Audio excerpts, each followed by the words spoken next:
ధన్యవాదాలు అధ్యక్ష. Statement start చేసే ముందు అంబేద్కర్ గారి వర్డ్స్ ముందు నుంచి స్టార్ట్ చేయదలుచుకున్నాను అధ్యక్ష. స్వేచ్ఛ, సమానత్వం మరియు సోదరభావాన్ని బోధించే మతం నాకు ఇష్టం.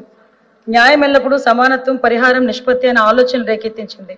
సంక్షిప్తంగా న్యాయం అనేది స్వేచ్ఛ, సమానత్వం మరియు సౌభృత్వానికి మరొక పేరు అని అంబేద్కర్ గారి వర్డ్ని గుర్తు చేస్తూ ఆంధ్రప్రదేశ్ వివిధ షెడ్యూల్ కులాలు, సంఘాలు, సంస్థలు మరియు ప్రజాప్రతినిధుల నుంచి వచ్చిన అభ్యర్థనల ఆధారంగా ఎస్సీ ఉపకులాల మధ్య అసమానతలు మరియు వెనుకబడితనాన్ని పరిగణలోకి తీసుకొని ఆంధ్రప్రదేశ్ ప్రభుత్వం 1996లో న్యాయమూర్తి రామచంద్రరాజు కమిషన్ ఏర్పాటు చేసింది అధ్యక్ష. ఈ కమిషన్ ఎస్సీ ఉపకులాలను 4 వర్గాలుగా విభజించి ఎస్సీ ఉపకులాలను తగిన విధంగా విభజించాలనే సూచన కూడా చేసింది. ఏ కేటగిరీ రెల్లి మరియు 12 ఉపకులాలు 1%, బి కేటగిరీ మాదిగ మరియు 18 ఉపకులాలు 7%, సి కేటగిరీ మాల మరియు 25 ఉపకులాలు 6%, డి కేటగిరీ 4 ఆది ఆంధ్ర మరియు ఉపకులాలు 1%. పై విధంగా ఎస్సీ ఉపకులాలను విభజించమని జస్టిస్ రామచంద్రరాజు నివేదిక సూచించింది. న్యాయమూర్తి రామచంద్రరాజు కమిషన్ సిఫార్సు ఆధారంగా ఆంధ్రప్రదేశ్ ప్రభుత్వం ఆంధ్రప్రదేశ్ షెడ్యూల్ కులాల యాక్ట్ 2000 అమలు చేసింది. సుప్రీంకోర్టు ఈవి చిన్నయ్య వర్సెస్ ఆంధ్రప్రదేశ్ రాష్ట్రం 2004 కేసులో అన్ని షెడ్యూల్ కులాలను ఒక సమాన సమూహంగా పరిగణించాలి మరియు ఆర్టికల్ 341 ప్రకారం రాష్ట్ర ప్రభుత్వాలకు ఎస్సీ జాబితాను ఉపవర్గీకరించే అధికారం లేదు అని తీర్పు వెలువరించింది.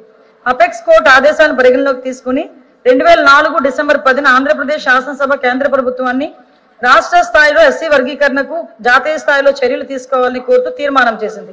ఆంధ్రప్రదేశ్ ప్రభుత్వ అభ్యర్థన మేరకు భారత ప్రభుత్వం 2007లో జస్టిస్ ఉషా మెహ్రా కమిషన్ ను షెడ్యూల్ కులాల విభజనపై అధ్యయనం చేయడానికి నియమించింది. ఉషా మెహ్రా కమిషన్ తన నివేదికలో ఎస్సీ ఉపవర్గీకరణ సంబంధించమే అని సూచించింది అధ్యక్ష. గౌరవనీయ సుప్రీంకోర్టు యొక్క 7 న్యాయమూర్తులతో కూడిన రాజ్యాంగ ధర్మాసనం సివిల్ అప్పీల్ నెంబర్ 2317 ఆఫ్ 2011 మరియు WPC 2022 సహా ఇతర పిటిషన్లపై 1/8/2024న తన తీర్పును వెల్లడించింది. ఈ తీర్పులో ఎస్సీ ఉపవర్గీకరణ ఆర్టికల్ 340(2)ను ఉల్లంఘించిందని మరియు రాష్ట్రాలు తగిన ఆధారాలను సమర్పించగలిగితే ఉపవర్గీకరణ చేయవచ్చు అని స్పష్టం చేసింది. అయితే ఒక కులం, ఆ సమూహం తగిన ప్రాధాన్యం పొందలేకపోవటానికి కారణం వెనుకబాటుతనం అనే విషయాన్ని రాష్ట్రం నిరూపించాలి అని కోర్టు పేర్కొంది అధ్యక్ష. ఈ తీర్పును అధ్యయనం చేసిన ఆంధ్రప్రదేశ్ ప్రభుత్వం శ్రీ రాజీవ్ రంజన్ మిశ్రా రిటైర్డ్ IAS గారిని 1952 కమిషన్ ఆఫ్ ఎంక్వైరీ చట్టం ప్రకారం ఒంటరి కమిషన్ గా నియమించింది. ఈ కమిషన్ ఆంధ్రప్రదేశ్ రాష్ట్రంలో వివిధ షెడ్యూల్ కులాల మధ్య రిజర్వేషన్ల విధానాల ప్రయోజనాలు సమానంగా పంపిణీ చేయాలనే ఉద్దేశంతో ఎస్సీ ఉపవర్గీకరణ ప్రత్యేక సిఫార్సులు అందించడానికి నియమితమైంది అధ్యక్ష.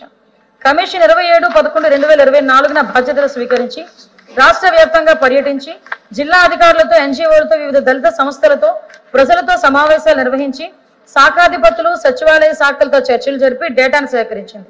సేకరించిన పరిమాణాత్మక డేటాను శాస్త్రీయంగా విశ్లేషించి తగిన న్యాయపరమైన ప్రమాణాలను అనుసరించి తన సిఫార్సులను రూపొందించింది అధ్యక్ష. ఈ నివేదికను 10/3/2005న ప్రభుత్వం సమర్పించింది. ఏకసభ్య కమిషన్ ప్రధాన సిఫార్సులు కూడా మేము ముందుంచడం జరిగింది అధ్యక్ష. ఉపవర్గీకరణపై సిఫార్సులు. కమిషన్ 59 షెడ్యూల్ కులాలను ఉపవర్గీకరించేందుకు సిఫార్సు చేసింది.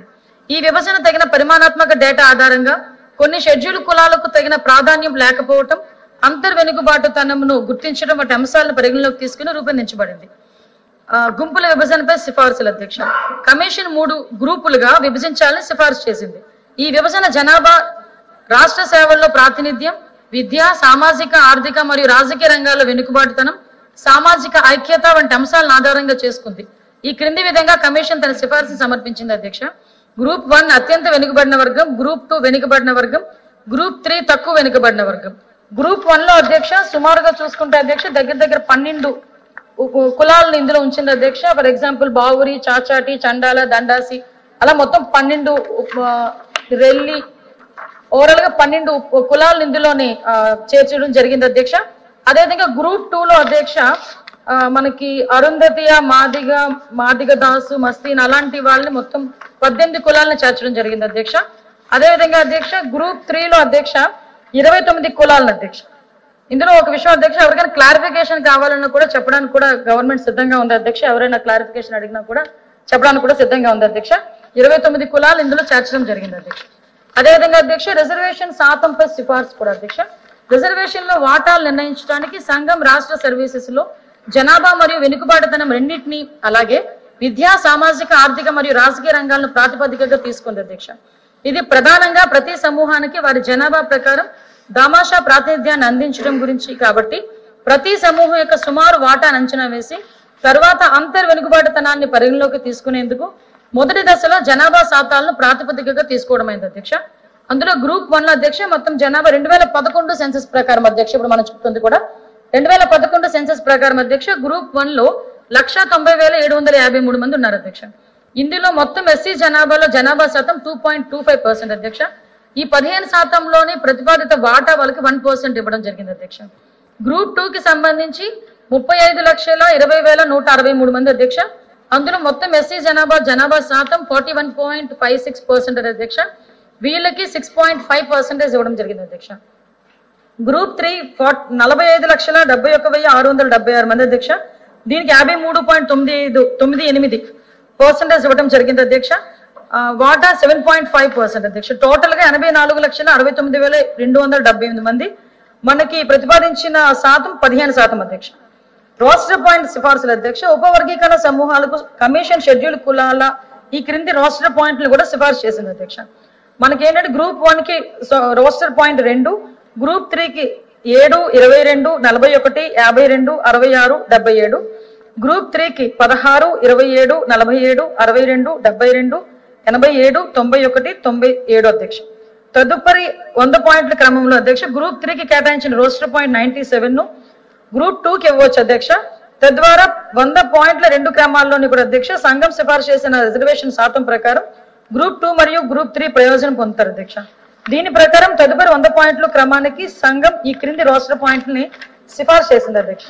ఒకసారి చూసుకుంటే అధ్యక్ష మనకి ఇక్కడ ఆ గ్రూప్ 1 కి 2, గ్రూప్ 2 కి 7, 22, 41, 52, 66, 77, 97 అధ్యక్ష. గ్రూప్ 3 కి 16, 27, 47, 62, 72, 87, 91 అధ్యక్ష. ఈ స్వల్ప భిన్నాల రిజర్వేషన్ శాతం ప్రమేయం కలిగి ఉన్నప్పుడు అధ్యక్ష 200 పాయింట్ రోస్టర్ ని చేస్తే మరింత సముచితంగా ఉంటుందని చెప్పి కమిషన్ కూడా సూచించడం జరిగింది అధ్యక్ష. దీనికి కూడా అమలు విధానం కూడా ఎలా పెట్టారంటే అధ్యక్ష ఒక సమూహానికి కేటాయించిన రిజర్వేషన్ స్థానాలు ఖాళీగా ఉంటే తదుపరి ఏడాదికి వాటిని కొనసాగించాలి. వరుసగా 2 ఏళ్ల పాటు ఖాళీగా ఉంటే తర్వాత సమూహానికి కేటాయించాలి. ఈ వర్గీకరణ ప్రభుత్వ నియామకాలు మరియు పదోన్నతుల ప్రక్రియలో రాష్ట్ర ప్రభుత్వం అమలు చేయాలి. కమిషన్ ప్రతిపాదించిన ఈ రిజర్వేషన్ వాటాలను ఆంధ్రప్రదేశ్ ప్రభుత్వ నియామకాలు మరియు పదోన్నతులు అమలు చేయాల్సిందని సిఫార్సు చేసింది అధ్యక్ష. కమిషన్ నివేదికను అధ్యయనం చేయడానికి మరియు ప్రభుత్వానికి సూచనలు, పరిశీలనలు, సిఫార్సులు అందించడానికి మంత్రులతో కూడిన ఒక సబ్ కమిటీని కూడా మంత్రుల కమిటీని కూడా ప్రభుత్వం ఏర్పాటు చేసింది అధ్యక్ష. మళ్ళీ చెప్తున్నా అధ్యక్ష ఈ రిజర్వేషన్ శాతాలు ఎక్కడైనా ఎవరికైనా క్లారిఫికేషన్ కావాలన్నా కూడా డెఫినెట్ గా ఇవ్వడానికి ఈరోజు గవర్నమెంట్ కూడా సిద్ధంగా ఉంది అధ్యక్ష. ఏంటండి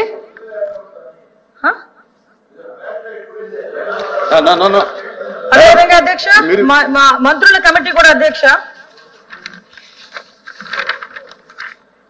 డోలా బారు వీరాంజనేయ స్వామి గారు గౌరవ సామాజిక సంక్షేమ, వికలాంగుల మరియు వృద్ధుల సంక్షేమ సచివాలయం అండ్ గ్రామ వాలంటీర్ శాఖ మంత్రి ఒక సభ్యులు, అదేవిధంగా నేను అధ్యక్ష అనితా వంగలపూడి హోం వ్యవహారాలు మన విపత్తు నిర్వహణ శాఖ మంత్రి, బీసీ జనార్దన్ రెడ్డి గారు గౌరవ రోడ్లు అండ్ భవనాల సభ్యులు, మౌలిక వసతులు పెట్టుబడుల శాఖ మంత్రి నాదెండ్ల మనోహర్ గారు గౌరవనీయ ఆహార పౌర సరఫరాలు, నిలువు మరియు వినియోగదారుల వ్యవహారాల శాఖ మంత్రి, శ్రీ సత్యకుమార్ యాదవ్ గారు గౌరవనీయ ఆరోగ్య కుటుంబ సంక్షేమ వైద్య విద్యా శాఖ మంత్రి. సార్ ఒక 5 సభ్యులతో కూడిన మంత్రుల కమిటీ కూడా ఏర్పాటు చేయడం జరిగింది అధ్యక్ష. మంత్రుల కమిటీ 16/3/2025 సమావేశమై నివేదికను లోతుగా చర్చించి షెడ్యూల్ కులాల ఉపవర్గీకరణపై ఏకసభ్యుల కమిషన్ సిఫార్సును అంగీకరించి తమ నివేదికను ప్రభుత్వానికి సమర్పించింది అధ్యక్ష. ప్రభుత్వం ఆంధ్రప్రదేశ్ రాష్ట్రంలో వివిధ షెడ్యూల్ కులాల ఉపవర్గీకరణకై ఏక కమిషన్ గా ఉన్న Shri Rajiv Ranjan Mishra IAS retired IAS సమర్పించిన నివేదికను మంత్రి సంఘం చేసిన సిఫార్సులను మంత్రివర్గం ముందు పెట్టింది అధ్యక్ష. మంత్రివర్గం 17/3/2025 జరిగిన సమావేశంలో మంత్రుల కమిటీ జీవోఎం సిఫార్సు చేసినట్లుగా ఆంధ్రప్రదేశ్ షెడ్యూల్ కులాల ఉపవర్గీకరణ ఆమోదం తెలిపింది అధ్యక్ష. కావున అధ్యక్ష ఈ ప్రతిపాదించిన నిష్పత్తిలో ఎస్సీ ఉపవర్గీకరణ చేయటానికి సభ కూడా ఏకగ్రీవంగా ఆమోదించవలసిందిగా శాసన మండలిలో ప్రతిపాదన చేయడం జరిగింది అధ్యక్ష.